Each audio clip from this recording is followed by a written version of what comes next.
उत्सुकता शिगेला पोहोचली कारण महानिकालाचा दिवस उजाडलेला आहे। राज्यातल्या 29 महापालिकांचा आज निकाल आहे आणि सकाळी 10 वाजल्यापासून मतमोजणीला सुरुवात होणार आहे। आणि कुठल्या महापालिकेवर कुणाचं वर्चस्व राहणार, मुंबई ठाकरे बंधू की महायुती, मुंबई महापालिकेच्या निकालाकडे देशाचं लक्ष असेल। पुण्यामध्ये मित्रांमधली कुस्ती आहे, ती कुस्ती कोण जिंकणार, कोणाला आसमान दिसणार।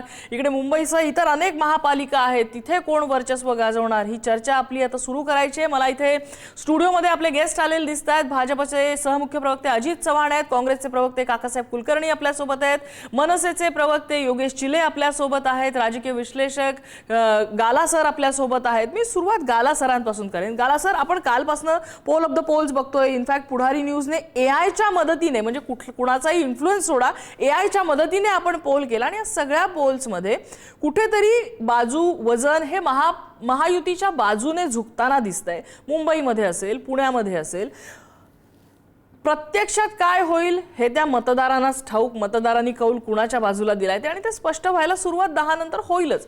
मिरॅकल कुठे दिसेल, ह्या पलीकडे काही चित्र दिसेल असं वाटतंय का? बघा, म्हणजे आपलं जे एआयचं पॉल होता आणि एक्झिट पॉलचे जे पण कल आलेले आहेत, की जे पण रिझल्ट्स आलेले आहेत, ते सगळे महायुतीच्या बाजूनी आहे। एकंदरीत आपल्याला एक्झिट पॉलनी एखादा कल समजतं, तर मलाही असं आजच्या दिवशी वाटतं आहे की महायुतीला एज आहे, पण एक्झॅक्टली काय पर्सेंटेजचं एक्झॅक्ट पर्सेंटेज आपल्याला अजून माहीत नाही आहे। वोटिंग ॲक्च्युली किती झाले आहे, 51 ते 53 झालेले आहेत असं म्हणतात, पण 10 वाजता आपल्याला ॲक्च्युली कल पहिले आले की आपल्याला समजेल। पण आजच्या दिवशी मला असं वाटतं आहे की महायुतीला ॲडव्हान्टेज आहे। अजित चव्हाण, बरं वाटत असेल ना असं सगळं ऐकून? नम्रताजी, सगळ्यांना नमस्कार। आणि महाराष्ट्राच्या सर्व मतदार बंधू भगिनींना ज्यांनी मतदान केलं त्यांना खूप आभार। लोकशाहीच्या उत्सवामध्ये आपण सहभागी झालात।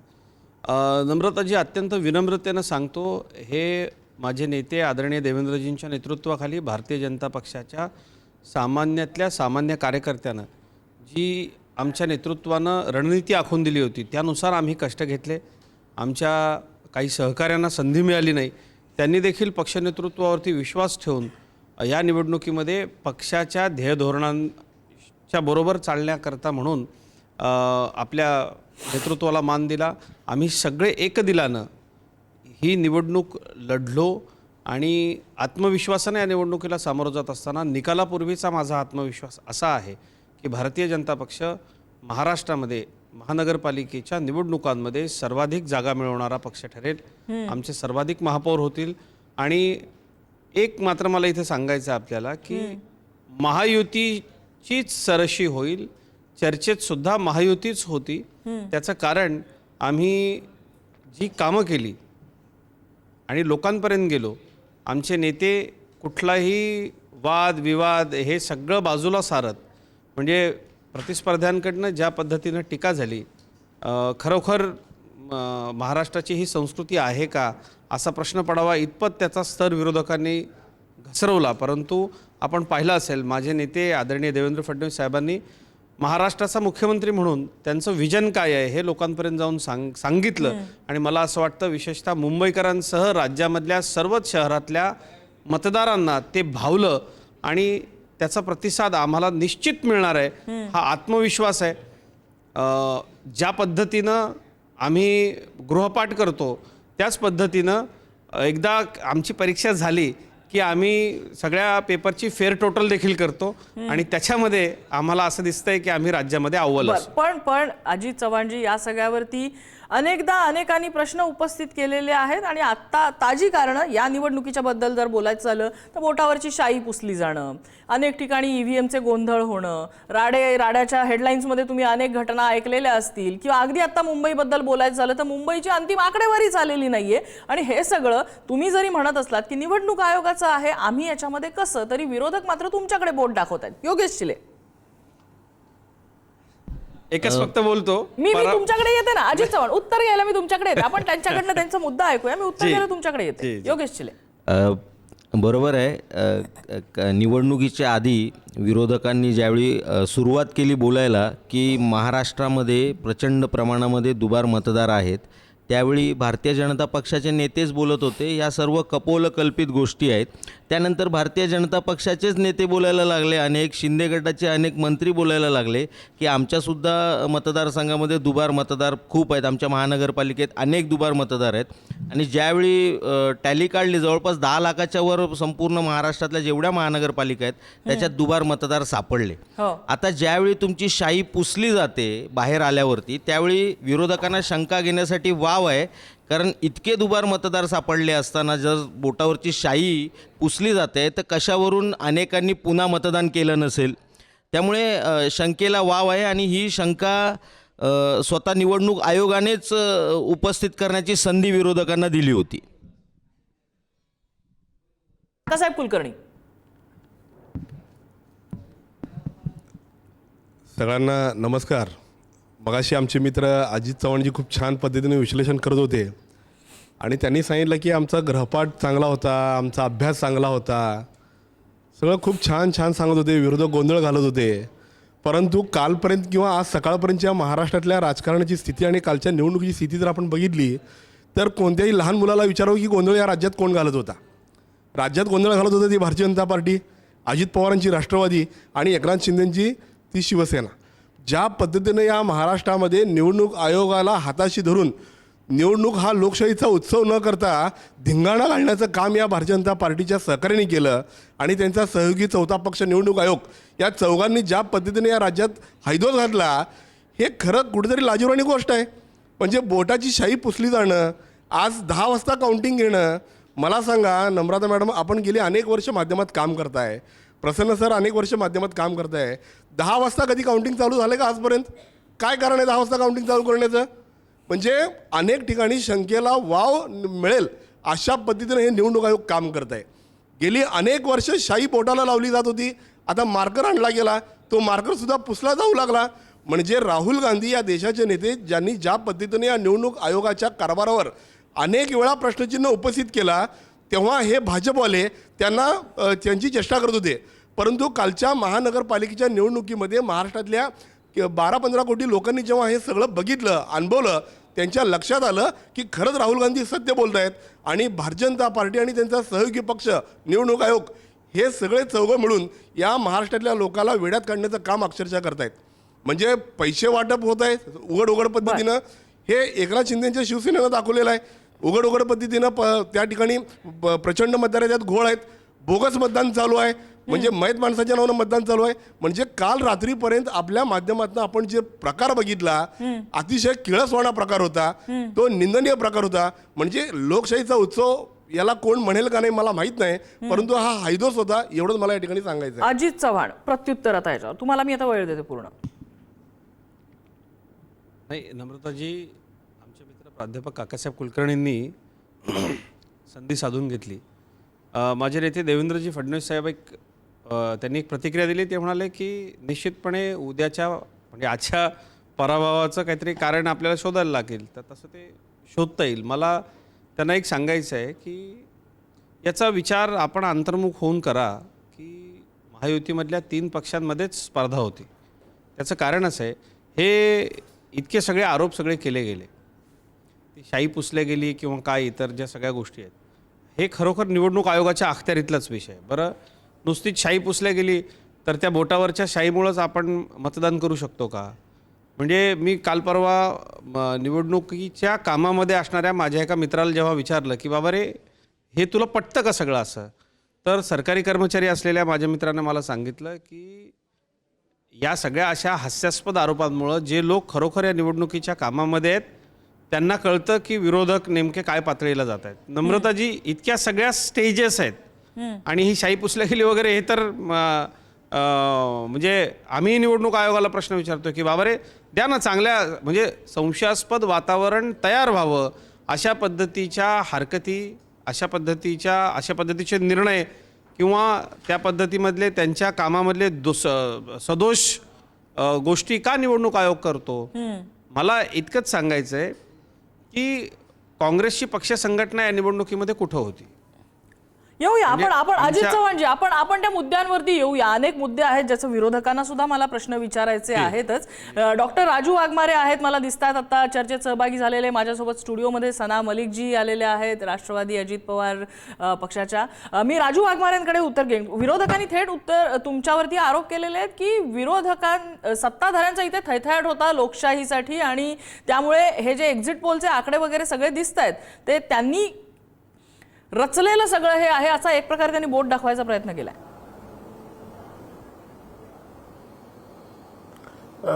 नम्रताजी, मला दुर्दैवाने हे सांगावंसं वाटतंय की निवडणूक ज्यावेळी डिक्लेअर झाली त्याच वेळी आम्ही या बाबतीत बोलणं केलं होतं आणि आम्ही त्यावेळी स्वतः बोललेलो मी की विरोधकांनी ऑलरेडी एक स्क्रिप्ट तयार केलेला आहे की इलेक्शन नंतर आपल्याला काय बोलायला पाहिजे त्याची उजळणी आणि त्याचे पॉइंट्स त्यांनी इलेक्शनच्या दरम्यानच त्याच्यामध्ये टाकले होते. निवडणूक आयोग, दुबार मतदान, निवडणुकीमध्ये घोळ, पैसे वाटप, या सगळ्या गोष्टीचं पॉइंट वाईज त्यांनी निवडणुकीच्या आधीच सांगितलेलं की या गोष्टी होणार आणि हे त्यावेळीच आम्ही सांगितलेलं की हारल्यानंतर आपल्याला काय बोलायला पाहिजे याचे पॉइंट्स आताच सांगितलेले बरे, म्हणजे नंतर आपल्याला बोलता येतं की अरे आम्ही तर तुम्हाला सांगितलेलं हे असं होणार आहे आणि तेच झालं बघा म्हणून आम्ही हारलो. मला असं वाटतं की विरोधकांनी आता याच्या पुढे कुठेतरी बाहेर आलं पाहिजे आणि आपल्या पक्षातली स्थिती, आपल्या नेत्यांची स्थिती, आपले किती नेते रस्त्यावर उतरतायत, किती नेते काय बोलतायत, किती नेत्यांनी कुठची कामं केलीत किंवा कुठच्या येऊया, आपण कामासाठी त्याही त्यांची भूमिका मुद्द्यांवर काय येऊया. आहे, किती नेते आपले अगोदर काय बोलले, या सगळ्या गोष्टीकडे विरोधकांनी लक्ष दिलं पाहिजे. फक्त कारण शोधण्यात आणि कुठच्या तरी कारणाच्या पाठीमागे जाऊन कारण काय बसण्यात आहे जर त्याकडे विरोधक आपण येऊया. धन्यता मात्र मानत कसं आहे असतील, की बोटाची तर शाई जातीये हे वास्तव आहे. तिथे गोंधळ झालेले आहेत ईव्हीएमचे, अनेकांचं मतदानाला येण्यापूर्वीच मतदान झालेलं आहे, अशा अनेक केस स्टडीज पुढारी न्यूजकडे आहेत, हे वास्तव आहे. मतदान 10 वाजल्यापासून, मतमोजणी 10 वाजल्यापासून सुरू का करण्यात आली हा प्रश्न सुद्धा व्हॅलिड आहे. अनेक प्रश्न येऊया, आपण एक एक मुद्द्यांकडे येऊया. आज आपल्याकडे अख्खा दिवस आहे डॉक्टर राजू वाघमारेजी. एकच मिनिट मला बोलू दे. हा. एक बोला. मिनिट मला बोलू द्या की शाही पुसणं किंवा कोणाचं तरी मतदान अगोदर होणं या गोष्टी काही आता पहिल्यांदा झालेल्या नाहीत, ह्याच्यापूर्वीही किती वेळा झालेल्या आहेत. हा पहिला मुद्दा आहे. दुसरा मुद्दा असा आहे की जर मतदान 8 वाजण्याच्या ऐवजी 10 वाजता होतंय तर त्याच्यामुळे काही मोठा आकाश पाताळ एक करण्याचं काही कारण नाही, कारण गव्हर्नमेंटची मशिनरी आणि पोलीस आणि सगळे प्रतिनिधी वगैरे सगळ्या गोष्टी आहेत. 8 वाजायच्या ऐवजी 10 वाजता मतदान सुरू केल्याने रिझल्ट मध्ये काय परिणाम होणार आहे किंवा असं काय मोठं होणार आहे याच्यातला पण भाग नाही. कसं आहे की ज्या वेळेला सत्ताधारी ह्या सगळ्या गोष्टींसाठी, या सगळ्या फ्लॉजसाठी निवडणूक आयोगाकडे बोट दाखवतात, त्यावेळेला निवडणूक आयोगाला प्रश्न कोण विचारणार, त्यांना धारेवर कोण धरणार, हाही एक प्रश्न आहे. येऊया आपण याही मुद्द्याकडे. एक अपडेट येते, मोठी बातमी येते नाशिकमधनं. पवारांच्या राष्ट्रवादीचे नाशिक शहराध्यक्ष गजानन शेलार यांनी राजीनामा दिलाय. शरद पवारांच्या राष्ट्रवादीचे नाशिक शहराध्यक्ष ते गजानन शेलार यांची पक्षातून हकालपट्टी होणार अशी चर्चा होती. निवडणुकीच्या काळात शेलारांच्या कामगिरीवरती पक्षाचे वरिष्ठ नेते नाराज होते आणि बड्या नेत्यांनी नाशिकमध्ये सभा न घेतल्याचा त्यांनी आरोप केलेला होता आणि या सगळ्या प्रकारामुळे, या सगळ्या चर्चांमुळे अखेर शेलार यांनी पक्षातून राजीनामा दिलेला आहे. पुन्हा एकदा आपण चर्चेकडे येऊया. सना मलिक माझ्यासोबत स्टुडिओमध्ये आहेत. सनाजी, मुंबईमध्ये तुम्ही स्वबळावर लढताय, पुण्यामध्ये बरीच ताकद तुमच्या पक्षाने लावलेली आहे. आता एकूणच जे काय कालच्या मतदानाच्या दिवशी असलेले गोंधळ आणि एकूणच आरोप प्रत्यारोप, एक्झिट पोल्स आणि प्रेडिक्ट पोल्समध्ये आलेले कल जे आहेत, त्या सगळ्याबद्दल राष्ट्रवादी पक्ष कसा पाहतोय? राष्ट्रवादी काँग्रेस पार्टी हे मुंबईचं, जे आपण मुंबईवर बोलू पहिला, हो, एक्झिट पोलमध्ये काहीच दाखवत नाही. पण आम्हाला आज पण विश्वास आहे की आम्ही जे फाईट दिलं आहे मुंबईमध्ये ते आम्हाला डबल डबल डिजिटमध्ये येणार आणि पुणे आणि पिंपरी चिंचवडमध्ये जे आहे आम्ही सत्तावर येऊ, ते आमचं असा एक विश्वास आहे. हां, किती जागा येतील साधारण अंदाज तुम्ही सांगता? आम्ही जे आमचं कधीही राष्ट्रवादी काँग्रेस पार्टी मुंबईमध्ये 14पेक्षा जास्त निवडून आले नाही, पण यावेळी आम्ही ते जे आम्ही ते जे बेंचमार्क होते ते आम्ही क्रॉस करणार. स्वबळावर लढल्याचा हा फायदा आहे असं वाटतं? मला असं वाटतं फायदाच होणार स्वबळावर. बरं, ठीक, येऊया आपण इतरही अनेक मुद्द्यांवर तुम्हाला प्रश्न विचारायचे आहेत. आशुतोष पाटील वरिष्ठ पत्रकार सध्या आपल्यासोबत चर्चेत सहभागी झालेले आहेत. पाटील सर, कसं विश्लेषण करता ही सगळी आकडेवारी, एक्झिट पोल सगळे समोर येत आहेत, त्याचबरोबर कालचा गोंधळ, बोटाची शाई पुसली जाणं, दुबार मतदान आणि मुंबईची आकडेवारी अजूनपर्यंत समोर न येणं, कसं बघायचं या सगळ्याकडे? नम्रता, ज्या वेळेस कालपासून आपण आढावा पाहतोय की बोटाची शाई पुसली जाते, हो, एक प्रक्रिया आपण लक्षात घेतली पाहिजे. केवळ बोटाची शाई पुसली म्हणजे बोगस वोटिंग झालं का? वोटिंग करताना माणसाचं ओळखपत्र पाहिलं हो. जातं. यावेळेस मी माहिती घेतली, ज्यांनी मतदान केंद्रावर काम केलं अशा अधिकाऱ्यांशी जेव्हा मी बोललो तेव्हा ही माहिती त्यांनी स्पष्ट दिली. पहिलं म्हणजे सकाळी 7 वाजता तुम्ही जेव्हा मतदान सुरू करता त्याआधी एक मॉक पोल घेतलं जातं. हो. प्रत्येक पक्षाच्या प्रतिनिधींना बोलावून 50 वोट्स तिथे दाबून पाहिली जातात व्हीव्हीपॅट वरती, त्या मशीनवरती, ईव्हीएम वरती चेक करतात की जे बटन दाबतोय, कमळाचं बटन दाबलं तर कमळालाच वोट जाते का, धनुष्यबाणाला वोट जाते का, हे सकाळी मॉक पोल केलं जातं 50 वोट्सचं आणि त्यानंतर वोटिंग सुरू होतं. ही प्रोसिजर अशी असेल तर कसं होणार? दुसरं असं की बोगस वोटिंगचा आणि दुबार मतदारांसाठी यावेळेस या प्रशासनाने एक मोठी मोहीम राबवली होती. जवळपास यावेळेस प्रत्येक केंद्रावरती ज्यांचं नाव दुबार यादीमध्ये आहे त्यांच्या समोर डबल स्टार मार्क केले होते आणि जे असे डबल स्टार वाले जे येत होते वोटर्स त्यांच्याकडून लिहून घेतलं जात होतं की आमचं नाव इथे आहे, आम्ही इथेच वोटिंग करतो, आम्ही दुसरीकडे करणार नाही. आणि त्यानंतर जेव्हा मतदानाच्या नंतर म्हणजे पुढच्या काळामध्ये जेव्हा त्या याद्या तपासून पाहिल्या जातील, कोणीही दुबार मतदान जर केलं असेल तर ते त्या यादीमध्ये उघड होईल. आता हे दुबार नाव का येतं याची अनेक कारण आहेत. कधी कधी एखादी महिला लग्नाच्या आधी माहेरी पण तिचं नाव असतं, एखाद्या केंद्रावर लग्न झाल्यानंतरही असतं. माणसं आपलं नाव ऍड करण्यासाठी मेहनत करतात, पण आपलं नाव जुन्या यादीत आहे का नाही ते चेक करून डिलीट करण्यासाठी किती जण अर्ज करतात. दुबार नाव जेव्हा येतं अशा अनेक कारणांमुळे येतं. पत्ता बदलला जातो, पत्ता बदलल्यानंतर देखील नाव दोन्हीकडे असतं. मग हे आपण आपली पण एक जबाबदारी आहे सुजाण नागरिक म्हणून, मुद्दा नंबर 1. आणि दुसरा मुद्दा मी जो सांगितला की सकाळी मॉक पोल मध्ये चेक केलं असतं, त्यामुळे नंतर आम्ही बटन एक दाबलं आणि मत गेलं कमळालाच, अशा प्रकारे जेव्हा आरोप करतात त्याच्यामध्ये किती तथ्य आहे? नम्रता, मी गाला सरांकडे येते. गाला सर, आता एक्झिट पोल्स हे जे काही दाखवत आहेत ते सगळा कल महायुतीच्या बाजूने झुकलेला आहे, पण विरोधक आरोप करताना हे सगळं चित्र जे आहे ते निवडणूक आयोग आणि कशा प्रकारे पैशांचा वाटप झाला असं सगळं चित्र उभं करायचा प्रयत्न करतायत. पण त्याचबरोबर आपल्याला पॅरलल चित्र जे उभं आहे त्याचा सुद्धा विचार करायला हवा. उदाहरण एक द्यायचंय मला, काय म्हणायचं ते तुम्हाला सांगते. म्हणजे थोडक्यात वरळीमधनं मला जर मरोळ नाक्याला यायचं असेल तर तो प्रवास आता माझा मेट्रोच्या माध्यमातून जेव्हा 20 मिनिटात होत असतो त्यावेळेला कुठेतरी मला त्या प्रवासातही बरं वाटतं आणि माझं मत बदलतं का, ह्या दृष्टीने जर विचार करायचा झाला मतदारांच्या मतदानापूर्वीच्या विचाराचा, तर एक्झिट पोल्स आपल्याला ॲडव्होकसी त्याची करता येईल का? नम्रताजी, तुम्ही जे म्हणताय ते मी मान्य करतो की एक डेव्हलपमेंट असतं. एक माझा जे प्रवास झाला की मी पूर्वी दादर मेट्रोवरनं नव्हती ज्यावेळी, त्यावेळी मी ओला उबेरनी जायचो, मला कष्ट व्हायचा, लोकलनी खूप गर्दी व्हायची. आता मेट्रो आल्यामुळे सुविधा वाढली, लोकांचे प्रायोरिटीज पण चेंज झाले आहे, शिक्षण वाढलं आहे, इन्कम वाढली आहे, लोकांना चांगला इन्फ्रा पाहिजे, डेव्हलपमेंट पाहिजे. ह्या सगळ्या गोष्टीने एक परसेप्शन्स तयार होते. टोटल वोटमध्ये ते ट्रान्सफर एकदम डायरेक्टली होत नाही, एक चांगला माहोल होतो आणि त्याचं कदाचित 1-2% पण जर स्विंग झालं ना तर बीजेपीला कमीत कमी 10 ते 15 सीट्सचा नक्की फायदा होईल. की एका बाजूला ठाकरे बंधूजी मराठी अस्मिताचा मुद्दा मेन आहे आणि दुसऱ्या बाजूला डेव्हलपमेंट फेस आहे देवेंद्रजीचा, आणि त्याच्याबरोबर हिंदुत्वाचा पण एक मुद्दा आहे. ह्या निवडणुकीमध्ये रिझल्ट लागण्यात आपल्याला कळेल की मराठी अस्मिताचा मुद्दा आणि बेसिकली सगळे मराठी आणि हिंदू एक आहे. आतापर्यंत ते सॅफ्रॉन स्टेट म्हणून ओळखलं जातो आपलं मुंबई.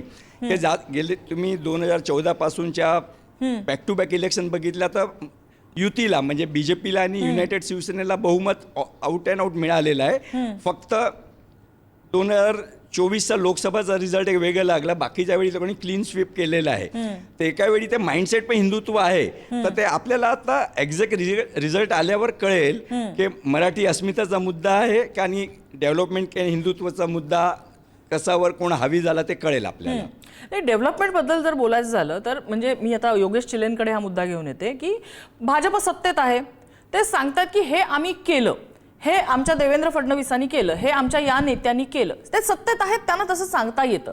तुम्ही सत्तेत नाही आहात, पण तुमच्या सोबत जे उद्धव ठाकरे आहेत ते मुंबईमध्ये बराच काळ सत्तेत होते. त्यांनी मुंबईमध्ये काहीच केलं नाहीये का? असं कुणीही म्हणणार नाही. त्यांनीही मुंबईमध्ये बऱ्याच गोष्टी केलेल्या आहेत, मुंबईमधल्या बऱ्याच गोष्टी त्यांनी सुधारलेल्या आहेत. पण ज्या वेळेला उद्धव ठाकरे हे सांगतायत की आम्ही हे केलं, त्याचा इम्पॅक्ट म्हणावा तेवढा का दिसत नाही, किंवा त्याचा इम्पॅक्टफुल पद्धतीने वापर उद्धव ठाकरेंना करता येत नाहीत, असं का भाष्य दिसतंय आपल्याला? योगेश चिले. नाही, असं काही नाही आहे. तुम्ही जर पाहिली ही मुंबई महानगरपालिकेची संपूर्ण जी काही निवडणूक झाली ही खरं तर विकास या मुद्द्यावर झालीच नाही. भाजपाचे मुंबई अध्यक्ष अमित साटम यांनी ज्यावेळी पहिलं स्टेटमेंट बाहेर काढलं की मुंबईचा महापौर खान होणार, त्याच्यानंतर ही संपूर्ण निवडणूक ही विकासावरून डायव्हर्ट झाली होती, पूर्णपणे धर्मावरती, पूर्णपणे मराठी आणि अमराठी अस्मिता वगैरे या गोष्टींवरती गेली होती. त्यामुळे विकासाचे मुद्दे हे बाजूला पडले होते. त्यातल्या त्यात फक्त आदित्य ठाकरेंनी जे एक कॉन्फरन्स केली होती ज्याच्यामध्ये त्यांनी आम्ही आत्तापर्यंत काय केलं याची संपूर्ण मांडणी केली होती. या व्यतिरिक्त भाजपाकडून सुद्धा कोणी विकासाच्या मुद्द्यावरती बोललेलं मला आठवत नाही. जेवणामध्ये मीठ असतं तेवढा कदाचित वापर केला असेल विकासाचा. बाकी भाजपाने संपूर्ण ही निवडणूक ही खान, हिंदू, मुसलमान, मराठी याच्यावरतीच केंद्रित केली होती. त्यामुळे विकासाचे मुद्दे या निवडणुकीमध्ये चर्चेला आलेच नाहीत. बर, पण हे असं का होताना दिसतंय? काकासाहेब कुलकर्णी, असं का होताना दिसतंय? मुळात गेल्या अनेक वर्षापासून माझा प्रश्न असा की मुळात ही क्रोनॉलॉजी पटते का तुम्हाला, की खान काउंटर करायला मराठीचा मुद्दा आलाय की मराठी काउंटर करायला खान आणि इतर मुद्दे आले? नाही, आपण मुळात त्याच्या मुळाशी गेलं पाहिजे. भारतीय जनता पार्टीला मुळात दाखवण्यासारखं काहीच नाही आहे. त्यामुळं गेल्या 14 वर्षामध्ये अनेक देवांचा शोध यांनी लावला. म्हणजे दरवर्षी नवीन एका देवाला हे लॉन्च करतायत, करू द्या, त्या काय आपला आक्षेप असण्याचं कारण नाही. दरवर्षी नवीन एखादा काहीतरी विषय असा बाहेर काढतायत की जाणीवपूर्वक 2 धर्मामध्ये तेढ निर्माण होईल, 2 जातीमध्ये तेढ निर्माण होईल. आता मला सांगा, महापालिकेची निवडणूक रस्ते, पाणी, गटार, स्थानिक विषयावर झाली पाहिजे. परंतु आपण जर बघितलं महाराष्ट्रातल्या कोणत्याही जिल्ह्यामधली निवडणूक ही देश धर्मावर यांनी निवडणूक नेऊन ठेवली, रामावर निवडणूक नेऊन ठेवली. म्हणजे एवढ्या खालच्या पातळीवरचं राजकारण मी तर माझ्या आयुष्यात यापूर्वी कधीच बघितलं नाही. किंवा या व्यासपीठावर असलेले अजित चव्हाणांपासून ती सगळेच लोक कुणीही बघितलं गेलं नाही. परंतु ज्या पद्धतीनं भारतीय जनता पार्टीला काहीच करता आलं नाही, फक्त मार्केटिंग करता आलं, त्यामुळं त्यांच्याकडे दाखवण्यासारखं काहीच नव्हतं. आणि त्यामुळं निश्चितपणे योगेशजी चिले म्हणल्याप्रमाणे हे लोक मार्केटिंगमध्ये एक्सपर्ट आहेत आणि यांच्याकडे दाखवण्यासारखं काहीच नाही. विकास जो केला आहे तो महाविकास आघाडीनं काँग्रेस सरकारनं केला आहे, त्याच्यावर फक्त मुलामा लावण्याचं काम या भाजपा सरकारनं केलं आहे. त्यामुळे निश्चितपणे यांच्याकडे दाखवण्यासारखं आता तरी काही नाही. भाजपला पटेल न पटेल पण राजू वाघमारेंनी ऑब्जेक्ट केलेलं आहे. डॉक्टर राजू वाघमारे, काय आहे की आपण ज्या पद्धतीचा चष्मा घालतो, ज्या कलरचा, त्या कलरचं जग आपल्याला दिसतं असं म्हणतात. त्याच्याप्रमाणे कसं आहे, विरोधकांनी जे चष्मे घातलेले आहेत त्याच्यामुळे त्यांना आपलं ती स्टेप जी आहे ती हिंदू, मुस्लिम, खान वगैरे या गोष्टी दिसतात. तुम्ही आमचे सर्वोच्च नेते आदरणीय एकनाथ शिंदे साहेबांची सगळी भाषणं काढून बघा, एकाही भाषणात तुम्हाला हिंदू, मुस्लिम वगैरे दिसणार नाही. प्रत्येक भाषणामध्ये त्यांच्या 2.5 वर्षाच्या काळामध्ये काय काय परिस्थिती होती आणि काय काय परिस्थिती बदलवली, कोणत्या गोष्टी इम्प्लिमेंटेशन केल्या, अटल सेतू पासून तर कोस्टल रोड पासून मेट्रो पासून कोणत्या गोष्टी केल्या, एसटीपी प्लान कुठचे केले, 7 प्लान कुठचे चालू केले, काय काय केलं, या प्रत्येक गोष्टी आदरणीय एकनाथ शिंदे साहेबांच्या प्रत्येक भाषणात आपल्याला बघायला मिळतील. आम्ही ज्या ज्या वेळी चॅनलवर होतो त्या त्या चॅनल मधून आम्ही हेच सांगण्याचा प्रयत्न केला की आम्ही काय केलंय आणि आम्हाला काय करायचंय. त्याच्यामुळे ना कुठे आम्ही ते खान आणला, ना हिंदू मुस्लिम आणलं, ना काय आणलं. आमचं कम्प्लीट कॅम्पेन जे आहे ते डेव्हलपमेंटवर आधारित होतं आणि डेव्हलपमेंटवरच आधारित राहिलेलं आहे. म्हणजे इव्हन आदरणीय शिंदे साहेबांवर ज्यावेळी टीका झाल्या, त्या काही भाजपच्या नेत्यांकडून झाल्या, विरोधकांकडून झाल्या, साहेबांनी, शिंदे साहेबांनी एकच सांगितलं की बाबा टीकेला आपल्याला उत्तर द्यायचं नाही, आपल्याला कामातून उत्तर द्यायचंय. त्यांच्या 2.5 वर्षाच्या काळात घेतलेले सगळे निर्णय आम्ही हे आमच्या प्रचारामध्ये वापरले. जेवढे आदरणीय देवेंद्र फडणवीसांनी गेल्या 1.5 वर्षात घेतलेले निर्णय होते ते आम्ही त्याच्यामध्ये वापरले आणि पूर्णपणे या मुंबईचं स्वरूप कसं स्थगिती दिलेलं होतं, कशी मुंबई थांबलेली होती, कसे मुंबईतले सण थांबले होते, कशी सणांवर बंदी होती, प्रोजेक्ट्सवर बंदी होती, प्रोजेक्ट अडखळत होते, हे सगळे आम्ही कसे पूर्ण केले त्याच्यावर आम्ही बोलत होतो. आणि मुंबईकरांना मगाशी तुम्ही त्या क्रांती गावांना तुम्ही प्रश्न विचारलात की बाबा मेट्रो मधून गेल्यावर परसेप्शन बदलेल का, तर डेफिनेटली बदलेल. आणि मग माणूस म्हणतो की अरे माझा एवढा वेळ वाचतोय, हे लोक काम करतायत, तर यांनाच आपण ऊत दिलं पाहिजे. आणि त्याच्यामुळे तुम्हाला एक्झिट पोलचे आकडे तसे दिसत आहेत, फक्त डेव्हलपमेंट, विकास आणि प्रोग्रेस. ठीक आहे, मी अजित पवारांची थोडक्यात प्रतिक्रिया घेते आणि मी सना मलिक यांच्याकडे येईन. माफ करा, अजित चव्हाण यांची थोडक्यात प्रतिक्रिया घेते आणि मग सनाजनकडे येईन. अजित चव्हाण. नम्रताजी, माझे मित्र काकासाहेब कुलकर्णी जे म्हणत होते तो म्हणजे आज सकाळी सकाळी ऐकलेला सगळ्यात मोठा विनोद आहे की विकासाचं आमचं काही देणं घेणं नाही. मला सांगा, आमचे सगळे नेते म्हणजे माझे नेते आदरणीय देवेंद्रजी असतील किंवा एकनाथ शिंदे साहेब असतील, यांनी इंटरव्ह्यूज कुठं दिले तो हे महाराष्ट्राला दिसत नाही का? एक फोटो मध्यंतरी सोशल मीडियावरती फिरत होता की काय परिस्थिती काँग्रेसच्या काळामध्ये होती आणि आज काय स्थिती तिथं कोस्टल रोड उभा झाल्यानंतर, सागरी सेतू झाल्यानंतर ही सगळी आहे. मला असं वाटतं की आमच्यावरती टीका करण्याच्या ऐवजी आपलं आत्मपरीक्षण, मगाशी मी जे आपल्याला म्हणालो की ही जी परिस्थिती आहे ही परिस्थिती नेमकी का ओढावते. म्हणजे काकासाहेब म्हणाले खान वगैरे अशा सगळ्या गोष्टींच्या बाबतीमध्ये तो पत्रकारांनी ठाकरेंनी जी भूमिका घेतली त्या भूमिकेनंतर पत्रकारांनी विचारलेल्या प्रश्नाला उत्तर देताना भारतीय जनता पक्षाचे मुंबई अध्यक्ष अमित साटमते बोलले होते. हे सगळं बोलत असताना सन्माननीय काकासाहेबांनी आपण कुलकर्णी आहोत हे सुद्धा विसरू नये. आणि मला असं वाटतं की काँग्रेसमध्ये निदान आपल्यासारखे काही लोक असे आहेत की जे हिंदूंच्या भावभावना मांडतील म्हणून ते प्रतिनिधित्व म्हणून आम्ही आपल्याकडं पाहतो. नाहीतर काल परवाला आपण बघितलं की काय परिस्थिती होती बांगलादेशमध्ये, फिरून फिरून सांगत होते मकर संक्रांत साजरी केली तर जाळून मारू म्हणून.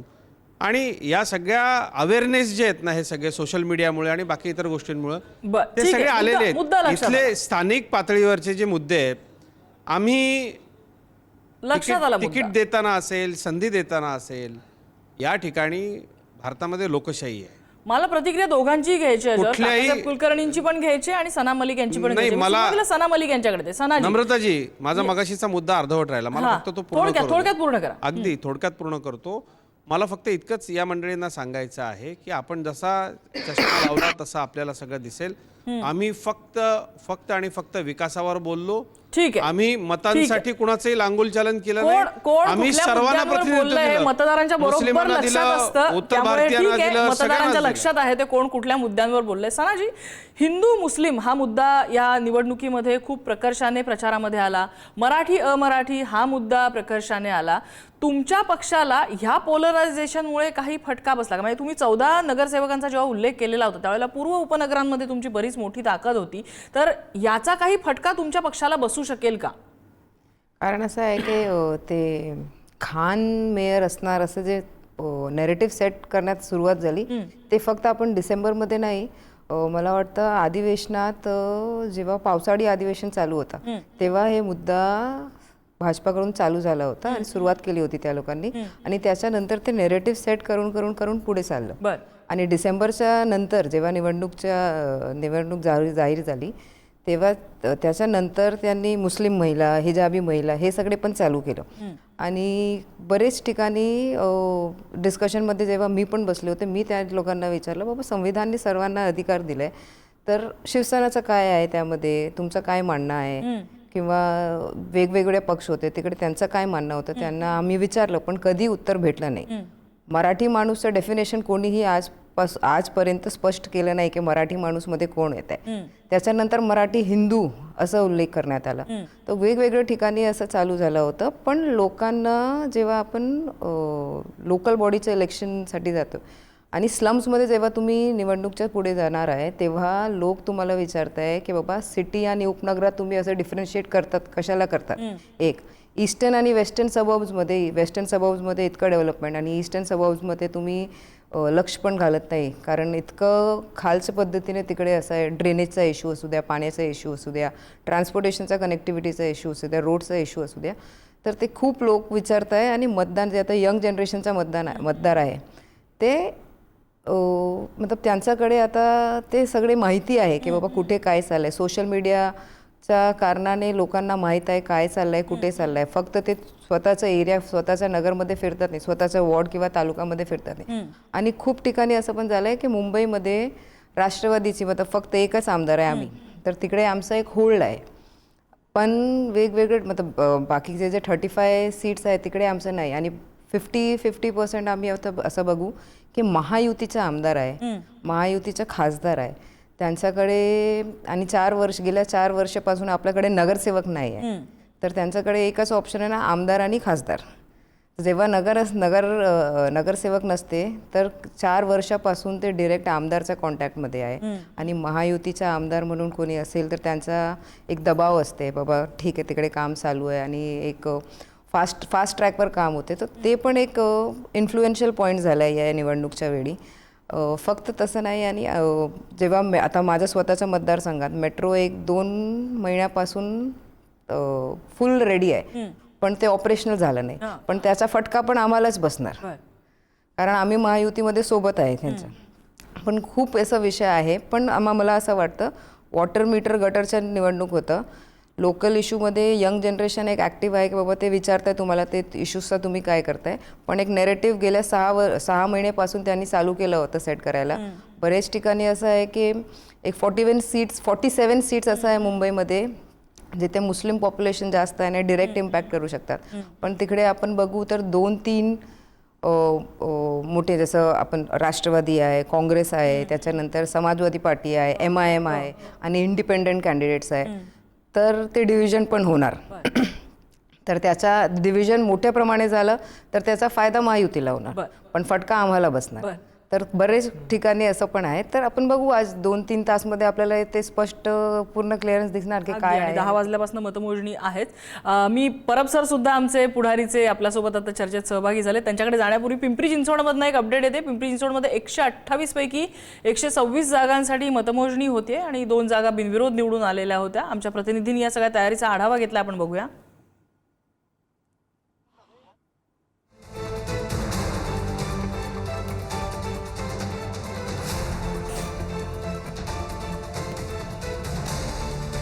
पिंपरी चिंचवडमध्ये अजित पवार आणि शरद पवारांची राष्ट्रवादी निवडणूक एकत्र लढवते आणि भाजपचं सगळ्यात मोठं आव्हान तिथे आहे. म्हणजे सत्तेतले 2 मित्र या ठिकाणी त्यांनी मैत्रीतनं थोडासा ब्रेक घेऊन एकमेकांसमोर उभे टाकलेले आहेत. त्यामुळे पिंपरी चिंचवडचा गड कोण राखणार हे आता बघावं लागणार आहे. राज्याचे उपमुख्यमंत्री अजित पवार यांची ड्रीम सिटी म्हणून ओळख असणाऱ्या पिंपरी चिंचवड महानगरपालिकेच्या निवडणुकीचा निकाल आता काही वेळातच लागणार आहे. कारण मी ज्या ठिकाणी आलो आहे ते म्हणजे पिंपरी चिंचवड महानगरपालिकेचं ब क्षेत्रीय कार्यालय. आणि ब क्षेत्रीय कार्यालयातील ही मतमोजणीची जी प्रक्रिया आहे ती खरं तर सुरू होती आहे.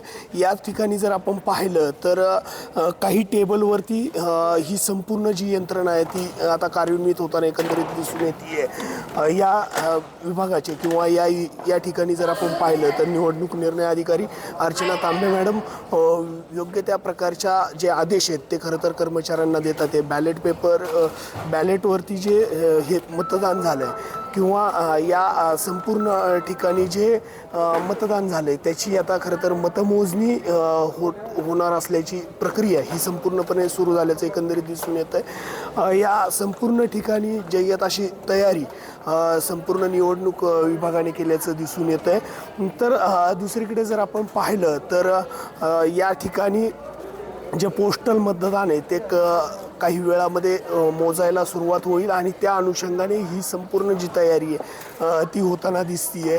त्या अनुषंगाने हे संपूर्ण जे कार्य आहे ते आता अंतिम टप्प्यापर्यंत पोहोचते आणि काही वेळातच खरं तर या पिंपरी चिंचवड महानगरपालिकेच्या प्रत्यक्ष निकालाला किंवा या मतमोजणीला सुरुवात होताना एकंदरीत पाहायला मिळेल.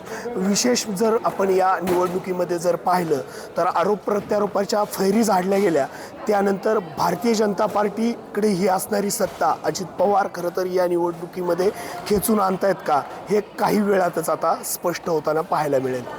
कॅमेरामन निखिलसह तुषार झरेकर, पुढारी न्यूज, पिंपरी चिंचवड. नागपूर महानगरपालिकेच्या 151 शिलेदारांचा आज फैसला होणार आहे. नागपूर महानगरपालिकेच्या निवडणुकीत एकूण 993 उमेदवार निवडणुकीच्या रिंगणात होते आणि त्यातील जे आहेत ते 151 जे नगरसेवक आहेत त्यांचा भाग्याचा फैसला आज होणार आहे आणि त्यासाठी नागपूर महानगरपालिकेच्या वतीने 10 ठिकाणी मतमोजणीची व्यवस्था करण्यात आलेली आहे आणि अशा प्रकारे जे आहेत ते विविध ठिकाणी असे टेबल्स लावण्यात आलेले आहेत. तर जवळपास 20 ते 24 पर्यंत या टेबल्सची संख्या आहे. प्रभागाच्या संख्येनुसार आणि मतदान केंद्रांच्या बूथनुसार जे आहे ते या विविध टेबल्स असे लावण्यात आलेले आहेत आणि या टेबलावर ईव्हीएमची पहिले मतमोजणी होणार आहे. त्यासोबतच टपाली मतदानासाठी देखील वेगळे टेबल्स लावण्यात आलेले आहेत.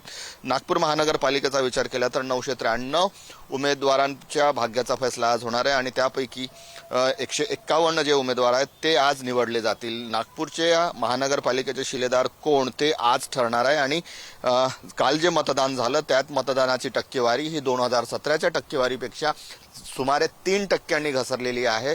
2017 मध्ये 54% मतदान झालं होतं तर काल जे मतदान झालं ते 51.38 एवढी अंतिम मतदानाची आकडेवारी आलेली आहे आणि केंद्रीय मंत्री नितीन गडकरी असतील, मुख्यमंत्री देवेंद्र फडणवीस असतील किंवा चंद्रशेखर बावनकुळे असतील यांच्या शहरात कोणाची सत्ता येणार, महानगरपालिकेत भाजप पुन्हा चौथ्यांदा आपली सत्ता स्थापन करणार की काँग्रेस सत्तांतर करणार आणि चमत्कार घडवणार, त्याचबरोबर राष्ट्रीय स्वयंसेवक संघाच्या मुख्यालय असलेल्या या नागपूर शहरात कोणाची सत्ता येणार हे आज काही तासातच स्पष्ट होणार आहे. कॅमेरामन मंगेश हस्तकसह जितेंद्र शिंगाडे, पुढारी न्यूज, नागपूर.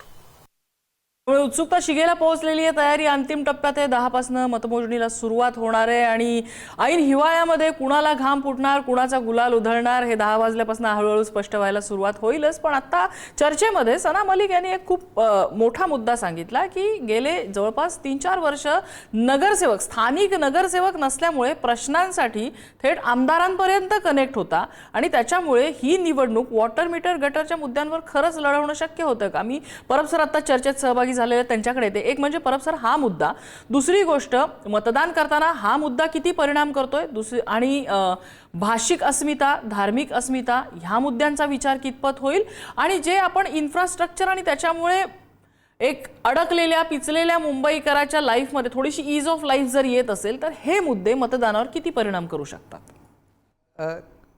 ही महानगरपालिकेची निवडणूक आहे तर इथे खरं तर वॉटर मीटर गटरवरच निवडणूक लढली गेली पाहिजे आणि त्याच्यावरच जे अपेक्षित तरी ते असतं. प्रत्यक्ष जे मदतीला धावतात अशाच लोकांना मुंबई महानगरपालिकेमध्ये नगरसेवक पद मिळतं असं आतापर्यंतचं आपण बघत होतो.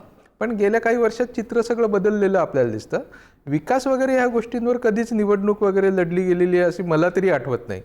म्हणजे जर तसं काही असेलच तर लाडकी बहीणसारख्या योजनेची काही गरज नाही किंवा किसान जे मदत निधी देण्यात आली त्याची काही गरज नसली असती.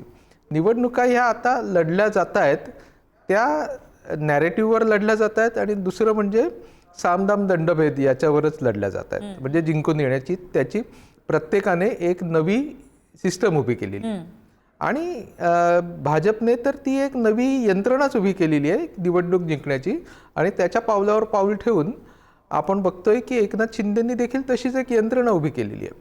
तिथे ज्यांना छेद देता आला तिथेच विरोधक फक्त निवडून येताना आपल्याला दिसत आहेत, बाकी त्यांचंच वर्चस्व दिसतंय अशा पद्धतीने. आणि दुसरीकडे या निवडणुकीत तर मराठी अमराठी आणि हिंदू मुस्लिम या 2 नरेटिव्हवर नेण्याचा प्रयत्न केला. ज्या मतदारसंघांमध्ये हिंदू मुस्लिम चाललंय तिथे महायुती चाललेली आहे आणि जिथे मराठी अमराठी चाललंय तिथे ठाकरे चाललेले आहेत. अशा पद्धतीचं एक विश्लेषण काल फिरताना दिवसभर जाणवत होतं. वेटेज किती असेल मुंबईमध्ये याचं असं जाणवतंय. आता प्रत्येक मतदारसंघाच्या नुसार देखील ही गणितं बदललेली आपल्याला दिसतात. जिथे जिथे ज्या पद्धतीचं वातावरण आहे तिथे तिथे ते मुद्दे चाललेले आहेत. पण मला आत्ता तरी हे दोन्हीच्या दोन्ही मुद्दे हे समान पातळीवर असल्याचे दिसतात. आता त्याचं एकूण त्याचं रिफ्लेक्शन कशा पद्धतीने निवडणुकांमध्ये म्हणजे निकालामध्ये येतं ते आपल्याला पाहावं लागेल. पण हे दोन्ही मुद्दे वेगवेगळ्या मतदारसंघात आणि वेगवेगळ्या समाज घटकांमध्ये अल्गोरिदम म्हणून ठीक आहे, चाललेले आपल्याला दिसत आहेत. आशुतोष पाटील सर, याच मुद्द्यांवरचा तुमचा टेक. इन्फ्रास्ट्रक्चरमध्ये नम्रता, मी तर जन्माने मुंबईकर आहे त्यामुळे मी पाहतोय, जर मला एअरपोर्टला जायचं असेल तर मला वाकोलावरून जो कालिनाचा जो मोठी वाहतूक कोंडी होती तिथे इन्फ्रास्ट्रक्चरल चेंज दिसतोय. तो जो डबल फ्लायओव्हर केलेला आहे मुंबईतला, एक आर्किटेक्चर मार्बल आहे, त्याच्यामुळे माझ्या जीवनातली 15 ते 20 मिनिटं कमी झाली एअरपोर्टला जाताना. मी अटल सेतूने जेव्हा जातो तेव्हा एक traffic free, congestion free, signal free मला नवी मुंबईकडे जाता येतं, पुण्याकडे जाता येतं. मी कोस्टल रोडने जेव्हा जातो वरळीपासून चर्चगेटला मंत्रालयात जायला जर पूर्वी आपल्याला पाऊण तास जायला लागायचा तर आता तो 15 ते 20 मिनिटात जातो. हा जो सामान्य मुंबईकराच्या जीवनातला जो बदल आहे तो दृश्य स्वरूपातला आहे. त्यामुळे डेव्हलपमेंटच्या मुद्द्यावरती निश्चितच एक सुजाण नागरिकांना, मतदारांना हे दिसून येतं. दुसरा आणखीन एक मुद्दा, रिडेव्हलपमेंट हा मुंबईतला, कारण मुंबईमध्ये आता अनेक इमारती रिडेव्हलपमेंटला ड्यू आहेत. रमाबाई कॉलनी सारखी एक ह्यूज एवढी मोठी कॉलनी, लँड पार्सल जे आहे ते रिडेव्हलपमेंटला येते.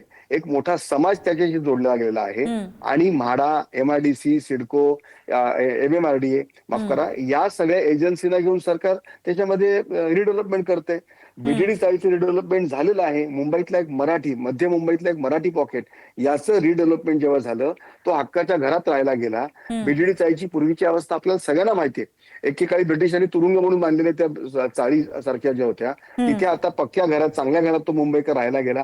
या गोष्टीचा फरक पडतो ना. आज मुंबईतून एका टोकाहून दुसऱ्या टोकाला जाण्यासाठी लागण्यासाठी ज्या मेट्रो आहेत, मेट्रोचं जाळ आहे, या मेट्रोचा फरक पडतोच आहे. आणि दुसरा मुद्दा राहिला हिंदू मुस्लिमचा. आपण जेव्हा रेडिओ कॅब करतो, ओला उबेर सारख्या कॅब करतो, तेव्हा आपल्याकडे येणार त्या ओला उबेरचा ड्रायव्हर हा किती हिंदू आणि किती मुस्लिम असतो याचं प्रमाण मी सांगण्याची गरज नाही.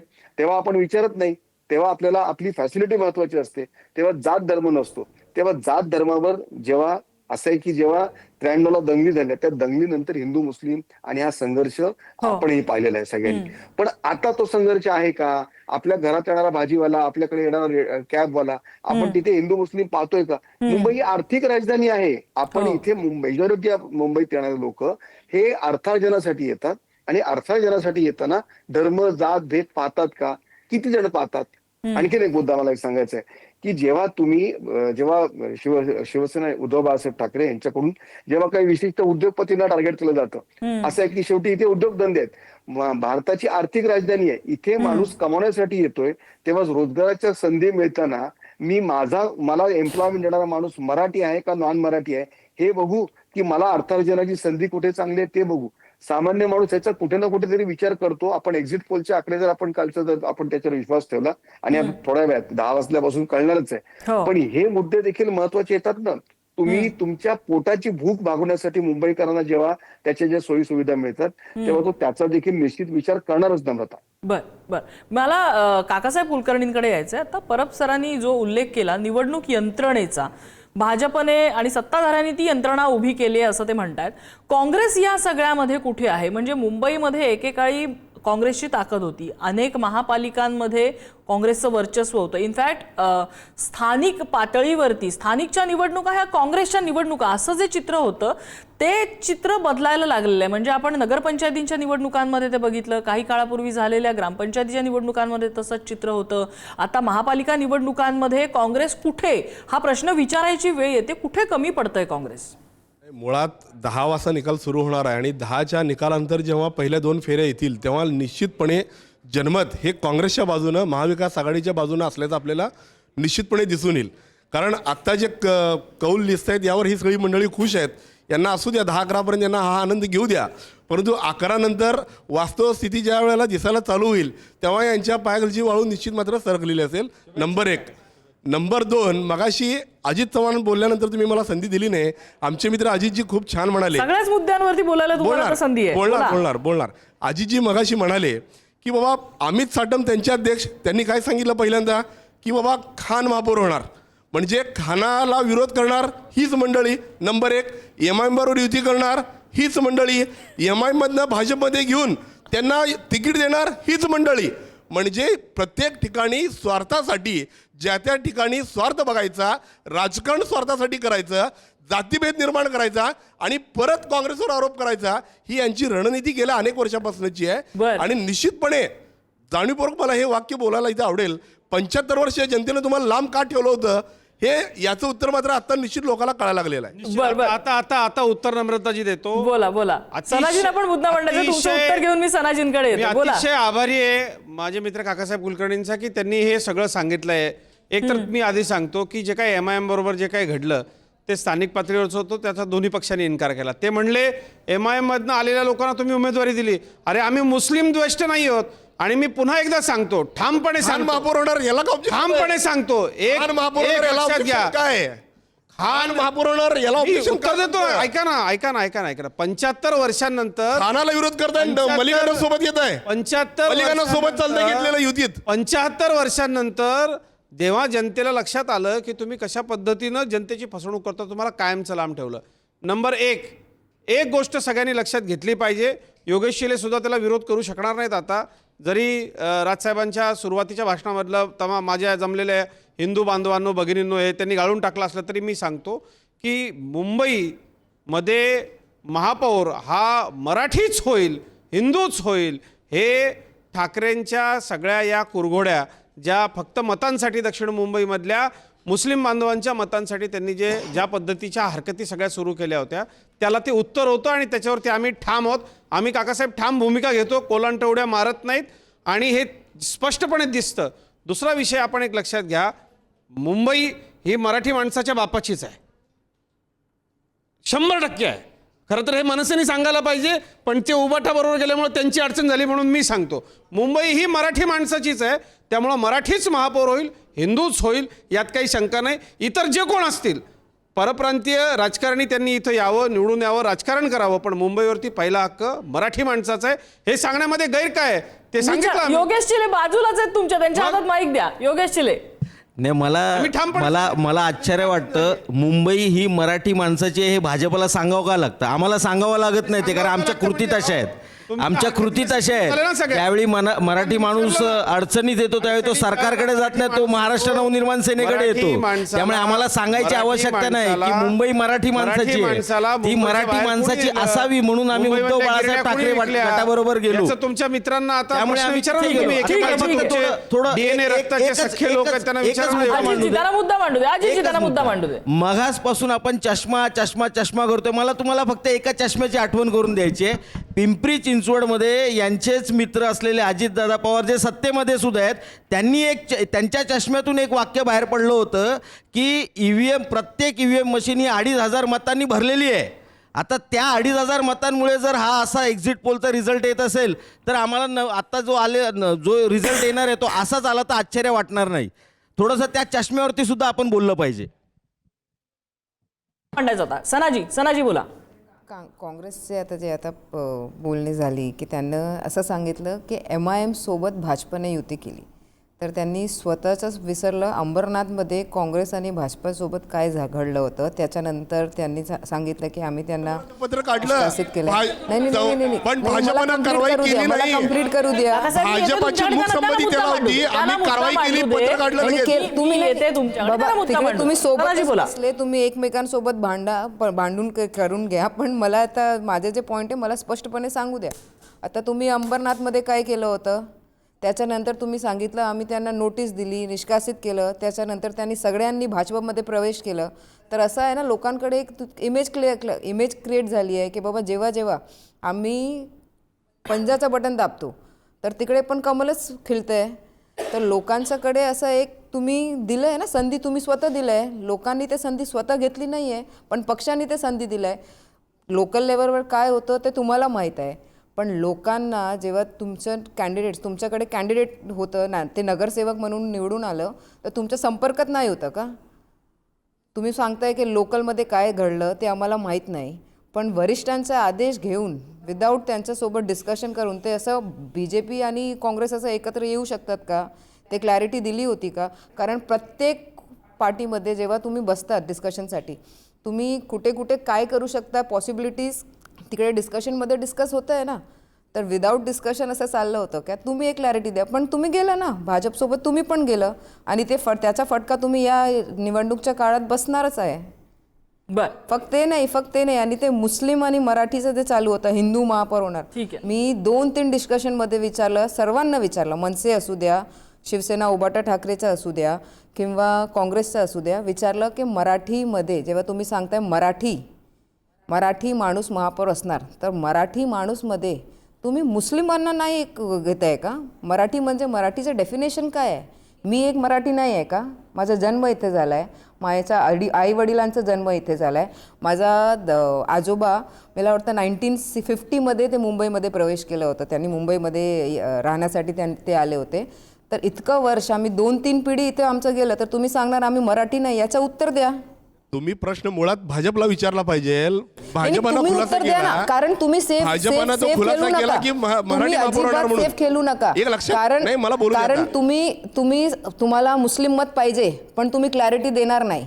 निश्चित असं कसं असं अजिबात चालणार? नाही आहे. एक लक्षात घेतलं पाहिजे, काँग्रेस हा सेक्युलर पक्ष आहे, सगळ्याला समान घेऊन चालणारा पक्ष आहे. त्यामुळं तुम्ही आमच्यावर प्रश्नचिन्ह उपस्थित करू नका. नाही, फक्त तुम्ही तुम्ही नाही, प्रश्नचिन्ह भारतीय जनता पार्टीवर करा. खानांना विरोध त्यांचा ते तो ठामपणे आहे. बोलताय ऐका ना, मुस्लिम मला बोलू द्या ते आता. ठामपणे मला बोलू बोलताय, द्या. मराठी, खानांना हिंदू. विरोध केलाय पण तुम्ही clarity भाजपांनी. देत नाही. भाजपा सरळ सांगताय की clarity बाबा देताय की मला बोलू द्या. मला संविधानाने अधिकार मलिक दिलाय मॅडम, मला बोलू कोणीही द्या.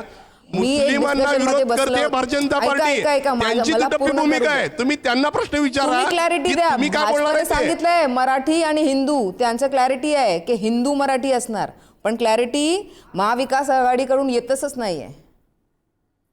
तुम्ही प्रश्न मुळात भारतीय जनता पार्टीला विचारला पाहिजे. मराठीचं डेफिनेशन काय आहे? आम्ही तुमच्यासाठी सांगितलं ते की सांगा. मराठी ज्याला येतो तो मराठीचं सगळा मराठी definition काय आहे त्याची क्लॅरिटी द्या. मराठी ज्याला बोलता येते तो सगळा मराठी. आम्ही सरळ डेफिनेशन काय ते सांगितलंय. क्लॅरिटी द्या. आम्ही सरळ सांगितलंय. मराठीचं त्यामुळं डेफिनेशन काय आहे ते क्लॅरिटी. त्यामुळे तुम्ही एक लक्षात घ्या, मलिक मॅडम आणि अजित चव्हाणजी, तुम्ही दोघंही एकमेकाची कातडी बचावचं काम करताय. तुम्ही तुमची clarity मुळात द्या ना, मी तुम्हाला मुस्लिमाबद्दलची विचारते. भूमिका तुम्ही तुम्हाला स्पष्ट करत विचारताय भाऊ, मी नाही आणि तुम्हाला. तुम्ही भाजपबद्दलची भूमिका स्पष्ट मराठी करत माणूस काय होते ठीक आहे, त्याचं तुम्ही clarity दोघं द्या. महायुतीचे भाग आहेत, Stateचं असते, एकमेकाला दोघं languageचं वाचवताय. असते. तुम्ही दोघं एकमेकाला Wordचं असते, वाचवताय तर तुम्ही जरी clarity सत्य द्या. असलं तरी तुम्ही दोघं खुलासा करणार नाहीत, मला याची जाणीव आहे. ठीक आहे. डॉक्टर राजू वाघमारे मगाचपासून हात वर करतात, त्यांना अनेक मुद्दे मांडायचे आहेत. डॉक्टर राजू वाघमारे. नाही, मगाशी तुम्ही सांगितलं की काँग्रेस कुठे दिसत नाही जिल्हा परिषद, आणि त्याचं कारण तुम्ही कुलकर्णींना विचारलं, पण कुलकर्णींनी अगदी सफाईदारपणे त्या प्रश्नाला बगल दिली आणि दुसऱ्या गोष्टींकडे बोलायला लागले. त्यांनी ते सांगायला पाहिजे होतं की काँग्रेस आता का दिसू शकत नाही, काय काँग्रेसची गोची झालेली सगळ्या ठिकाणी होते. आमचे वैचारिक प्रांतात एक बाबतीमध्ये सफाळ साहेब काँग्रेस काय बोलते? राज्यभर आता सभा घेत होते, राज्यभर. मला बोलू द्या, मला बोलू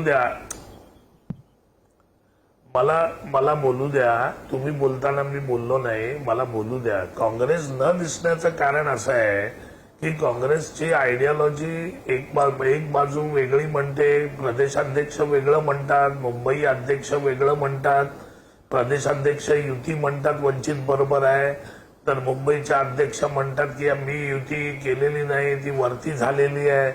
त्याच्यामुळे काँग्रेसच्या वैचारिक पठडीमध्ये पण गोंधळ झालेला आहे आणि पूर्णपणे काँग्रेसचे जे नेते आहेत ते आपापलं बघतायत. त्याच्यामुळे काँग्रेस कुठेच दिसणार नाही. आणि माझं भविष्य आहे की येणाऱ्या 5 काय पुढच्या 10 वर्षामध्ये आज युपी मध्ये ज्या पद्धतीने काँग्रेसची परिस्थिती झालेली आहे ती परिस्थिती महाराष्ट्रात होणार आहे. कारण महाराष्ट्रातले जे नेते आहेत काँग्रेसचे तेच काँग्रेससाठी काम करायला तयार नाही आहेत. तुम्ही भविष्य बघायला चालू केलंय, बरं झालं. झाली. आणि राहिला प्रश्न, तुम्ही भविष्य बघायला चालू केलंय, बरं झालं. राहिला प्रश्न की अरे कुलकर्णी, तुम्ही बोलत असताना ठीक आहे. बोलत राजू वाघमारे, नाही. थोडक्यात तुम्ही हे मुद्दा पूर्ण बंद करा. माझी ब्रेकची वेळ झाली आहे, थोडक्यात मुद्दा पूर्ण मी करा. बोलतोय.